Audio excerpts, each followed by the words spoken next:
Hello नमस्ते सबैजनालाई स्वागत छ हजुरहरूलाई मेरो सानो छोटो भिडियोमा। म चाहिँ आज आफ्नै दोकानमा त्यो कटिङ गरेर छैन, जहाँ चाहिँ उहाँ चाहिँ मेरो मम्मी हुनुहुन्छ आफ्नो।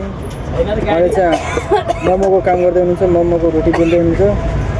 मेरो चाहिँ अर्को साली पनि आइसकेन होइन, जो चाहिँ रोटी बेल्नलाई।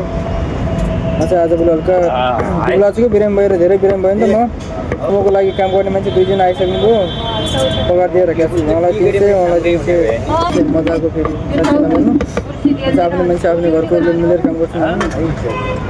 4-5 जनासम्म काम गर्ने। अहिले चाहिँ 4 जनासम्म, बाँकी 2 जना आउँदा बाँकी छ। हामी चाहिँ खाना खाएको छैन, भोकै काम गर्न लाग्छ।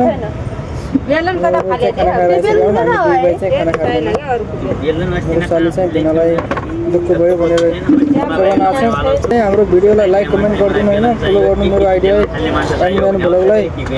उहाँ साहब हुनुहुन्छ जो हाम्रो 4 जना माथि 1 जना थपिनु भएको छ, 5 जना उहाँ हुनुहुन्छ, 1 जना बाँकी छ आउनलाई। उहाँको गोलो सहित देख्नुहुन्छ, पट्ट पुरा भ्यागुता त्यो उस जस्तै छ। उहाँ अहिले 18 वर्षको भए थियो, उहाँले 6-7 वटा लाइन लगाएर हिँड्नुहुन्थ्यो केटी। उहाँ त्यस्तो ठर्की मान्छे, यस्तो गफ हार्नुहुन्छ नि मामा।